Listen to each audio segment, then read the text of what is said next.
Culture and Development here on Gather Media. For presentation of this program, I am Asungaya Laura, and I will be taking you through this learning, educative and informative journey. Without much ado, our topic of discussion is under the heading, which is also the name of our program, Culture and Development. We will tackle the role that social groups play in developing a community.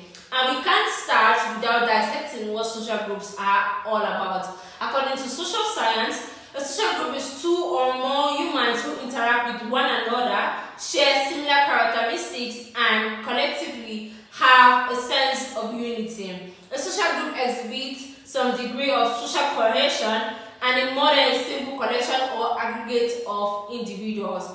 Examples of social groups are family groups, company groups, circle of friends, clubs, local chapters of fraternities and sororites, and local religious congregations. Renowned social psychologist Muzafer Sherry formulated a technical definition of a social group as a social unit consisting of a number of individuals interacting with each other to respect the following, which I'm going to enumerate below.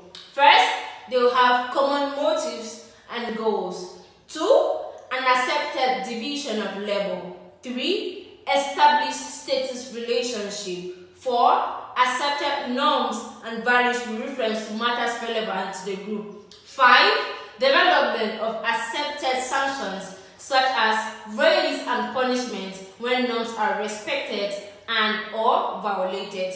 Also, manliness is culture among the groups in which it lives. So culture is a way of living of a particular people. The ways of living can be learned only by living a social life with people. It means group life is the essential element in the learning processes. All the techniques of life are learned in society. Hence, social group is a real teacher. Let's narrow it down to our country, Cameroon. Women and men, in order to solve the common problems they face in their individual efforts, have tended to form groups. With collective efforts, they can achieve much more than fighting individually. Various groups exist in Cameroon in economic, cultural, political, and social areas. Some are made up of people living in the same area or performing same activity. Now let's go detailing. Social groups existed in Cameroon for long. Some of them started through cultural ties. There are many types, each trying in its own way to improve on the social and sometimes economic status of their members. Some of these groups are made up of women and men from the same tribe or region, and lately many groups made up of friends. And it is difficult to say which is better. It depends essentially on the cooperation of their members or on the financial status or educational status or level of the women and men. Social groups are developing in both rural and urban areas. In either case, they create a sense of solidarity and family. These groups carry on various social and sometimes economic activities, in most cases with a non-profit objective.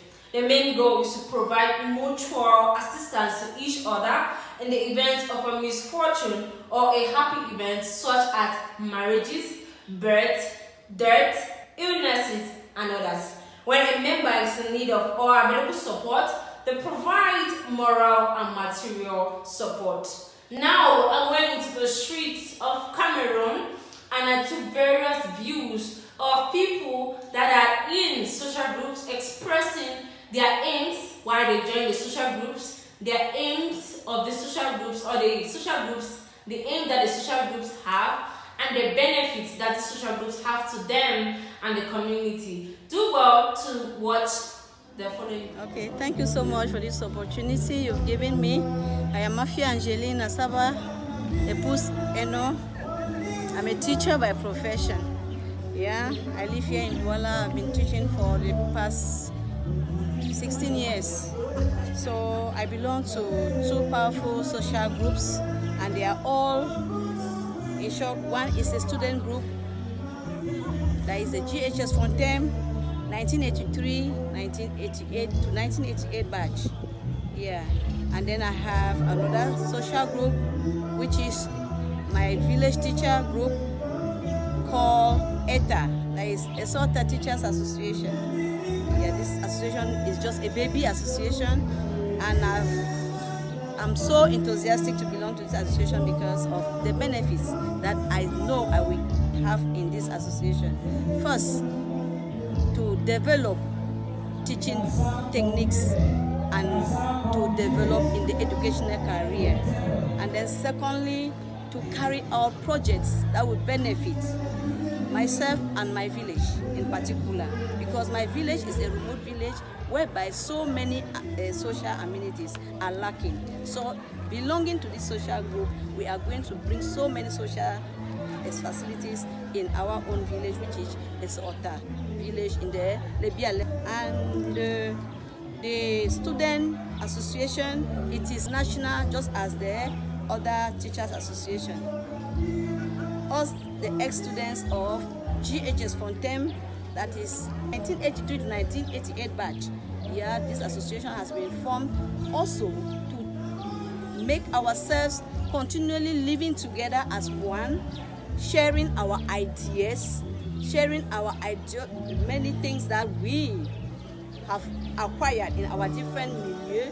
Many of us are doctors, many are teachers, many are commissioners, and so on. So belonging to this group, we used to share many ideas so as to diversify our social developments, both in our community where we find ourselves and in our various villages. I'm Ateaung Matthew Foka from Njensa in Menji subdivision in Lebialem division, and I've spent all my life since after my primary education in Kumba, where I belonged to so many groups.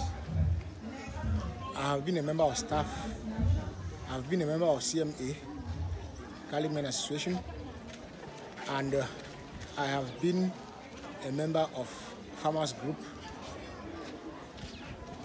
and I've equally been a member of Globata, Global Trust Association, just a small financial group. And I am a member, and I'm still members of all this, but I'm a member of GBHS from them. So my aim of joining the CMA in Cali Church was to be spiritually strong. And when I joined them, when you are bereaved or rejoicing, maybe a birth or marriage, they come, they contribute, and they see you through.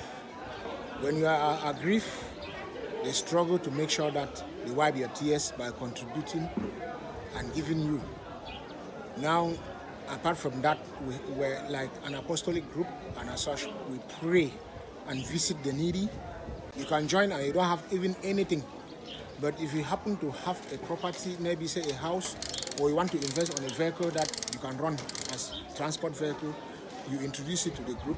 The group will buy that in the group's name, but in your name. Since you are the one, you will be the one running it, and 60% will go to you and 40% to the group. That 40% acts now like interest. But through that 60%, you can be paying the loan that you took gradually until when you finish paying their loan, the property becomes yours. So I saw it like a benefit. So those are the objectives: self-development, yeah, self-reliance. Yeah. I'm Mr. Echuk Johnson Tamen, origin from Manfe. I lecturer for so many years. I lecture in University of Douala, Istama, Isma, and I belong to so many social groups belonging to students precisely, where we need to communicate maybe lectures, difficulties of students, and all the rest. If you have a problem, you call me and I explain to you through WhatsApp and all the rest.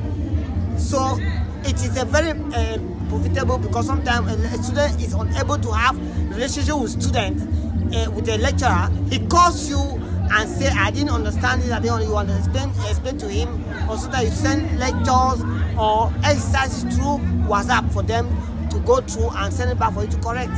So it is a very, very profitable relationship. the group. So what's the aim of this social group? Yes, to have a close relationship with the lecturer wherever he is and to solve their problem from a distance. Sometimes they have difficulties, they communicate to you through WhatsApp and you answer their question and send to them without knowing where you are. It's a very profitable relationship. I am Teke Posim Magdalene. I belong to a group where they reach out to the less privileged. In that group, we reach out to the less privileged.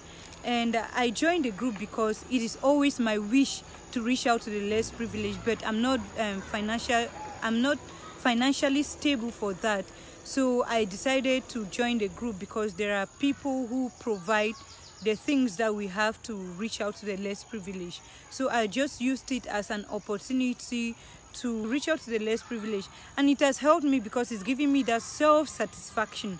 Normally when we are doing these activities, we move house to house, especially those who are affected by these armed conflicts, the IDPs.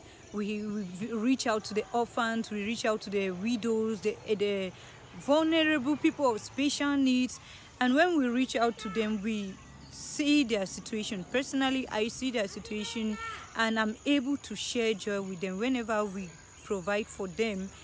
There you have it. People are sampling. We sampled some people and they told us some social groups can be class groups. It could be financial, economic groups, and all of that. How these groups help them in their day-to-day lives and how it helps their community. They give to them and they give back to the community, and that is what will end our edition for today on the program Culture and Development. Our representation of this program as Ngai Laura. Do well to stay tuned as you wouldn't want to miss the next edition of Culture and Development.